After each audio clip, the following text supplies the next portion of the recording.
1편 1절로 6절까지.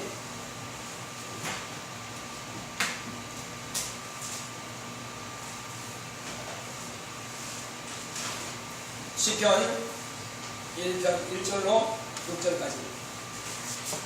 복 있는 사람은 악인의 꾀를 쫓지 아니하며 죄인의 길에 서지 아니하며 오만한 자의 자리에 앉지 아니하고 오직 여호와의 율법을 즐거워하여 그 율법을 주야로 묵상하는 자로다. 저는 시냇가에 심은 나무가 시즌을 쫓아 과실을 맺으며 그 잎사귀가 마르지 아니함 같으니 그 행사가 다 형통하리로다. 악인은 그렇지 않으며 오직 바람이 나는 겨와 같도다. 그러므로 악인이 심판을 견디지 못하며 죄인이 의인의 회중에 들지 못하리로다. 대저 의인의 길은 여호와께서 인정하시나 악인의 길은 망하리로다. 아멘. 추수감사에 대해서 의미에 대해서는 목사 코너를 여러분들 참고하시면 되겠습니다. 자, 하나님은 복 주시는 분이십니다. 자, 우리 하나님은 복 주시는 이시다. 세 번 시작. 하나님은 복 주시는 이시다. 하나님은 복 주시는 이시다. 하나님은 복 주시는 이시다. 네, 하나님께서 우리에게 복을 주시려고 하나님께서는 아들을 세상에 보내주셨습니다. 하나님께서 아들을 보내신 목적이 뭐라고요? 우리에게 복을 주시기 위해서 아들을 보내셨습니다. 그렇다면 하나님의 아들이 세상에 오시기 전에는 복이 있었을까요? 없었을까요? 대답에 곤란하죠. 자, 이스라엘 백성들이 모세로부터 받은 것은 바로 율법입니다. 그 율법은 곧 육체의 예법이라 그럽니다. 율법을 따라서 하나님 말씀에 순종한 자들은 육체의 복을 받았습니다. 환경의 복을 받았습니다. 하나님의 계명을 쫓아서 순종하는 사람들은 애굽에 내린 재앙을 하나도 보지 아니하리라 하나님께서 약속하셨습니다. 애굽의 가난과 애굽의 질병과 애굽의 그런 그 충들의 먹음과 그런 모든 것들을 저주가 하나도 내리지 않겠다 약속했습니다. 그러나 그 계명을 불순종하게 되면은 하나님께서 애굽에 내린 재앙뿐만 아니라 성경에 기록된 모든 재앙들을 또 저주를 받게 하신다는 것입니다. 이것은 하나님께서는 복을 역사하시는 분이시요 또한 무엇도 역사하신다? 네, 유혹도 역사하시고 심지어는 저주까지도 역사하시는 분이시라는 것입니다. 하나님은 구원도 하시지만 하나님은 형벌도 하시는 분이십니다. 그래서 하나님은 사랑의 하나님이 맞습니다. 우리가 오늘날 바로 이때는 구원받을 만한 때요, 은혜의 날입니다. 그렇지만은 이제 이 은혜의 시대가 끝나게 되면은 바로 심판의 날이 오고, 심판이 끝나게 되면은 영원한 형벌을 하시는 분이 또한 사랑의 하나님이신 바로 그분께서 친히 하신다는 것입니다. 그래서 우리가 하나님을 만홀히 여기지 말지니라 말씀하신 것입니다. 우리가 하나님은 사랑이시다니까 그냥 막무가내 식으로 내가 어떻게 하든지 간에 사랑을 하신다, 그런 말이 아닙니다. 물론 하나님께서는 악인에게도 의인에게도 동일하게 해와 비를 주십니다. 그거는 모든 동식물들에게 베푸시는 그런 은총입니다. 일반적인 은총입니다.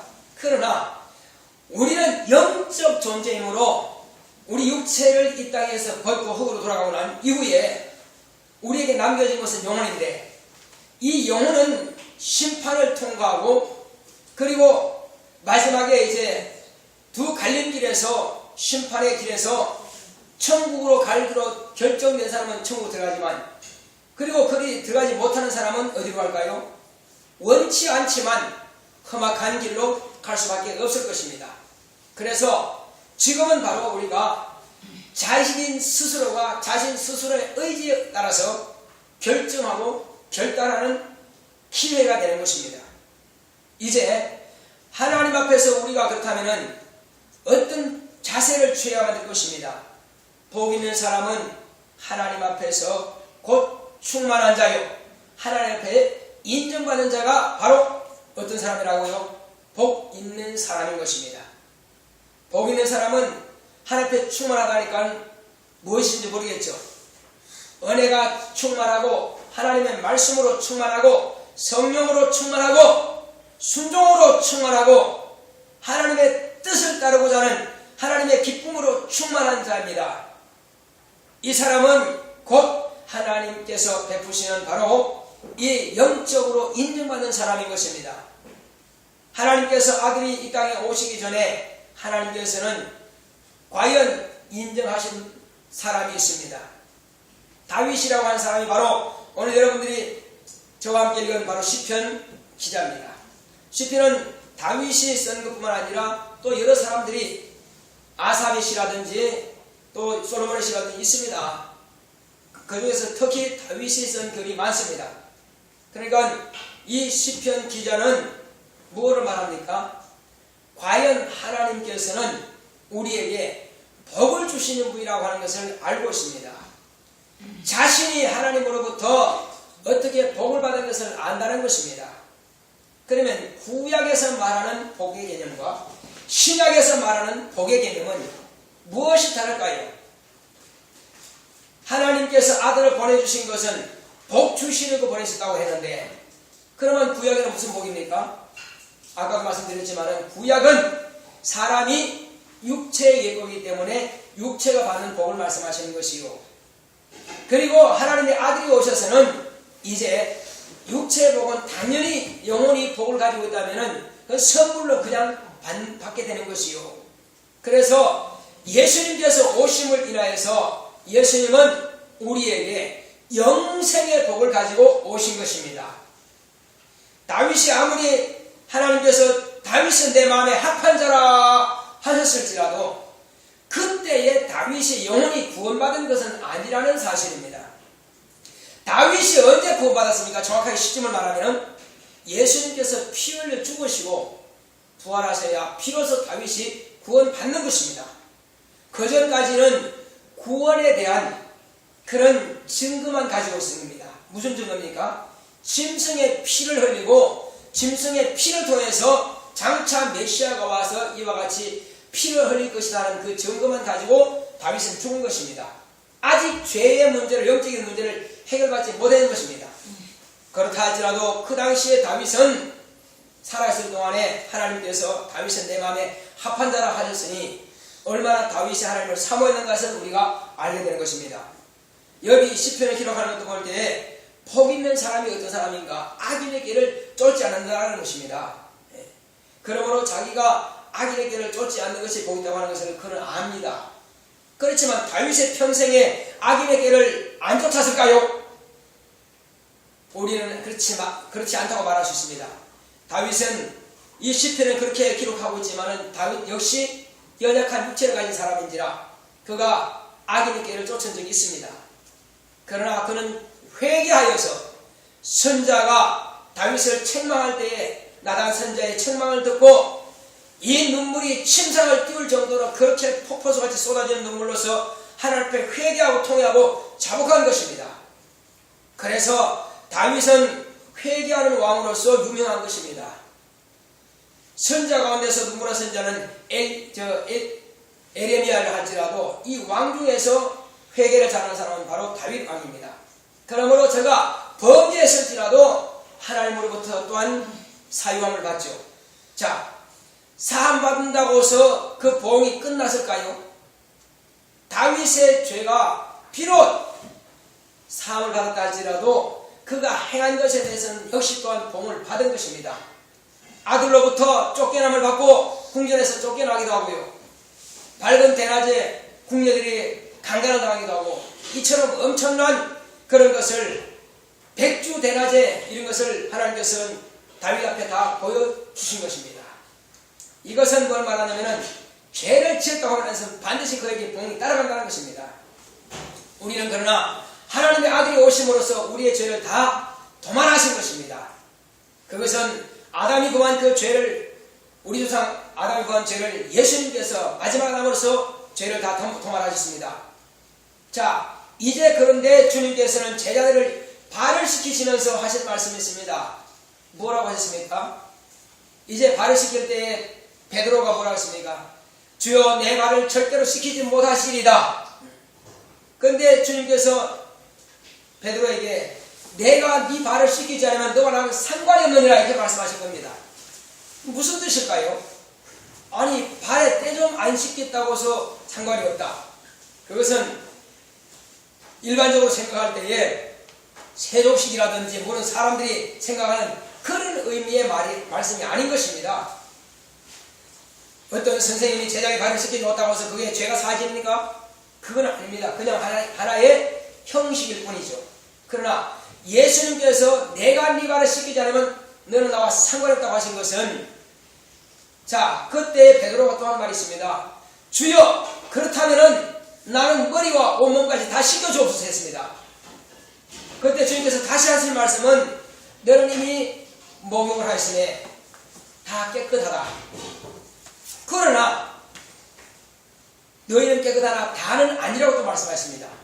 이건 또 무슨 말씀일까요? 깨끗하다 다는 아니다. 자, 여기서 제자들은 다 예수님 안에 들어왔고 믿음을 가진 것입니다.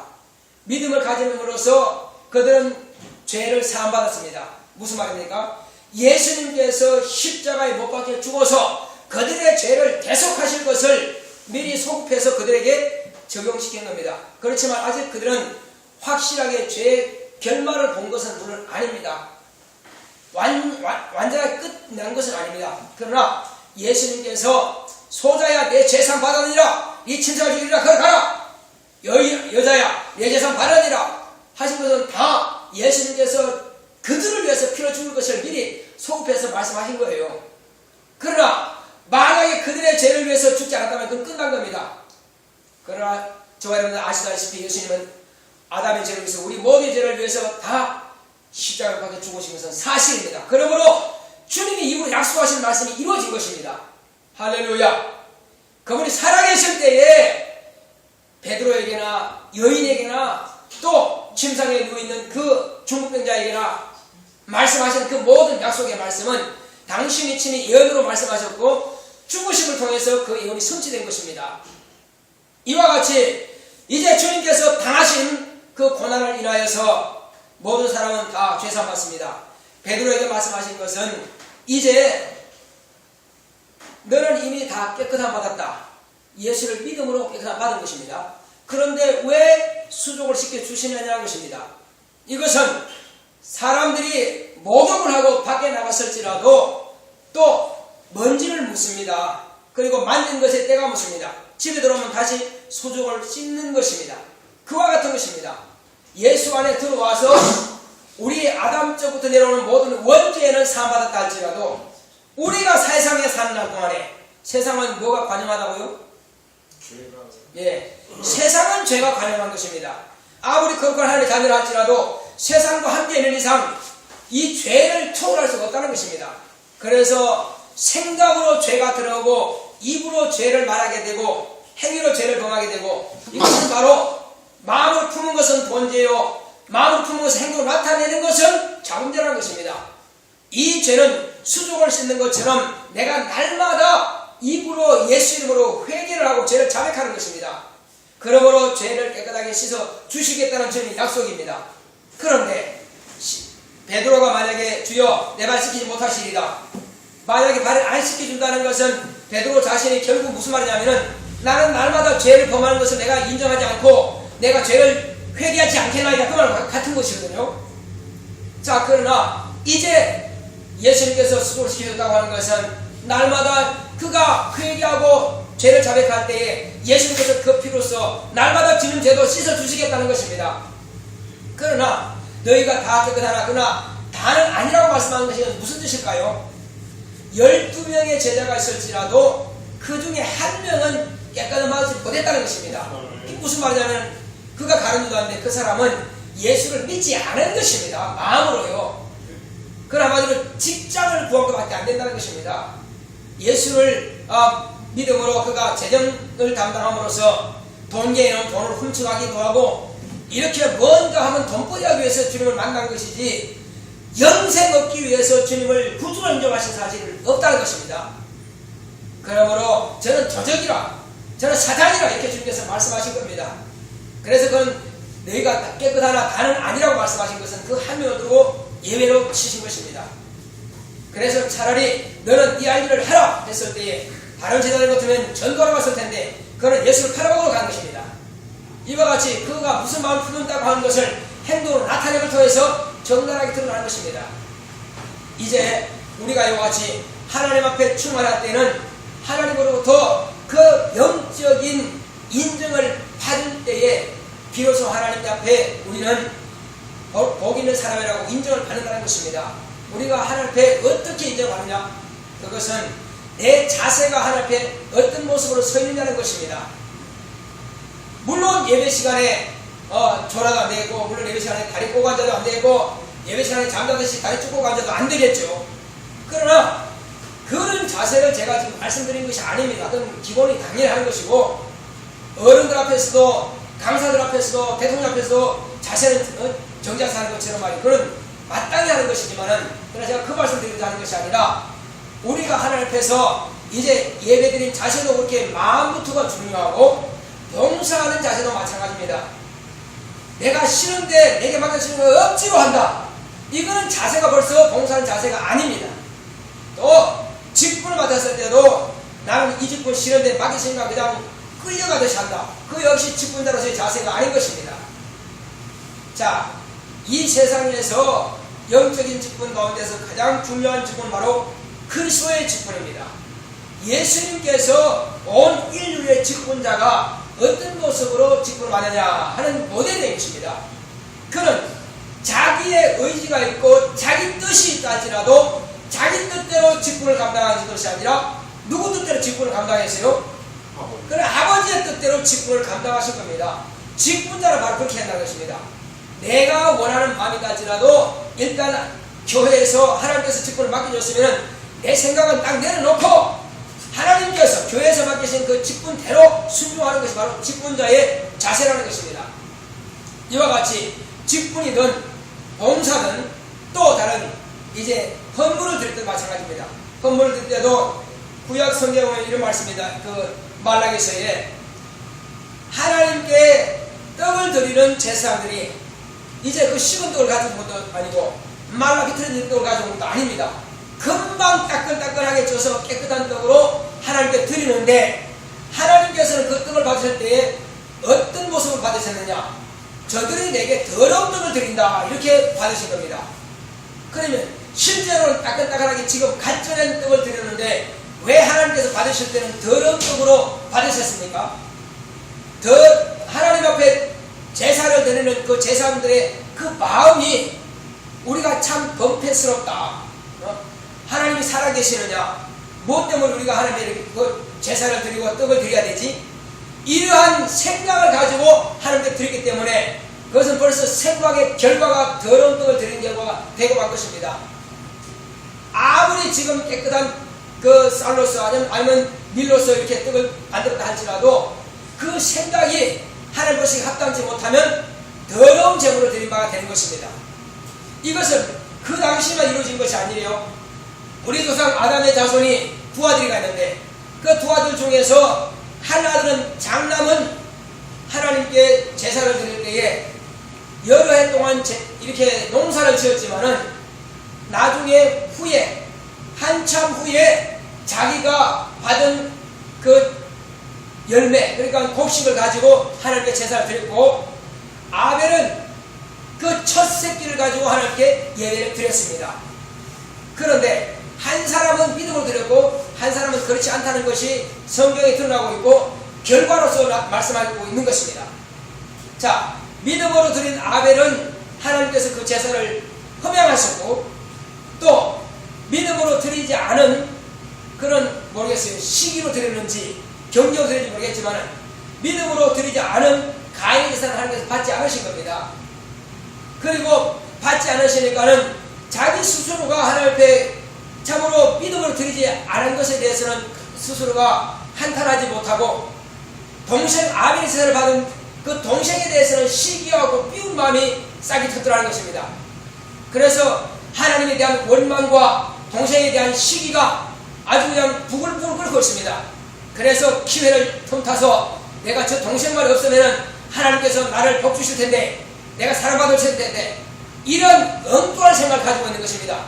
그래서 미움과 시기와 원망을 가지고 있을 때에 하나님께서는 가인이 지금 무슨 마음을 품으셨는지 가인의 마음을 보시고 가인에게 경고의 말씀하신 것입니다. 가인아, 너는 네 문 앞에 죄가 엎드렸다. 그러니 너는 죄를 다스릴지니라. 죄의 소욕은 네게 있을지라도 너는 죄를 다스릴지니라. 이렇게 말씀하신 겁니다. 자, 그렇지만은 가인은 그 죄를 다스렸어요, 못 다스렸어요?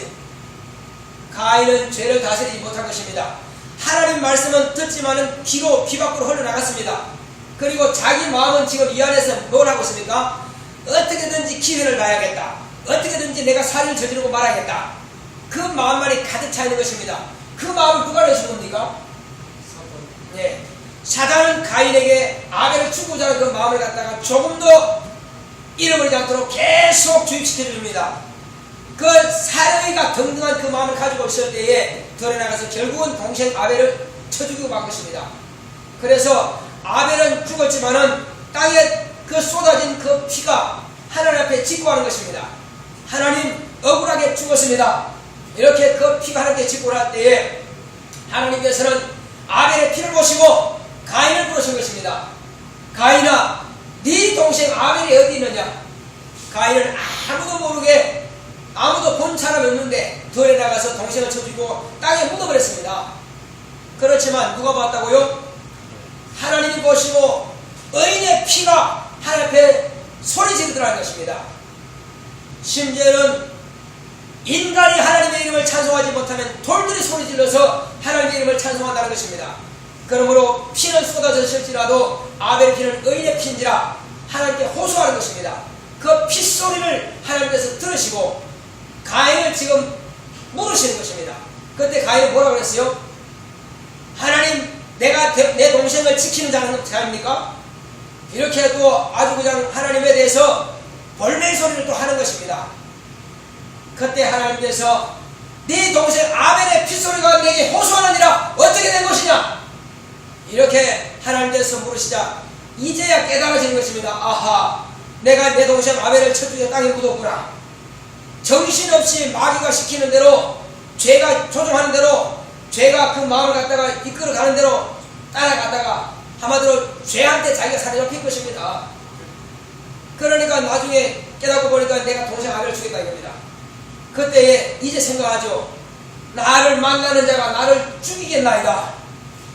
하나님, 나 좀 살려주소서. 참으로 철판 까는 겁니다. 가인이 동생 아벨을 죽이고 무슨 낯으로 이렇게 하나님 앞에 나는 죽게 되었으니 나를 용서해달라고 그랬습니다. 하나님 앞에서는 살려고 하는 자라도 살려주신다는 것입니다. 스스로가 내가 의로워서, 그리고 나는 본래 의인인데 그래서 내가 자기 자존심 때문에 또 자기가 이 의를 감당치 못해가지고 스스로 자살한다면은 그는 영원히 지옥에 가고 말 것입니다. 그러나 자기의 불을 언제 깨달았으면 빨리 회개하고 하나님 앞에 용서를 구하면서 산다는 것입니다. 할렐루야. 저와 여러분들은 다 아담이 가져왔던 죄, 그 살인과 모든 더러운 죄를 다 가진 사람이라 할지라도 우리가 복음을 듣고 하나님 앞에 나와서 나는 죄인입니다. 자백함으로 죄사함 받은 살인자가 죄사함 받은 것처럼 또 같이 죄사함 받은 의롭다함을 받은 자가 인 것입니다. 내 스스로에게는 원래 의가 없습니다. 그러나 용서받은 의롭다고 칭함을 받은 의인이 된 것입니다. 이제 우리는 땅에 사는 동안에 이와 같이 하나님 앞에서 바른 자세만 갖는다면 우리는 하나님 앞에 인정받을 것입니다. 그래서 우리가 이 시간 기도할 때는 먼저 하나님, 나의 바른 자세가 고쳐지게 해달라고, 내가 잘못된 자세가 고쳐지려고 기도하시고 계속 하셔도록 하겠습니다. 이 시간 기도할 때 하나님, 내가 지금까지 잘못된 길로 갔다면 고쳐주소서, 내가 정말로 말씀을 다시 한번 듣기 전에 정말로 내가 새롭게 내려가도록 하시겠습니다. 고맙고 감사하신 아버지.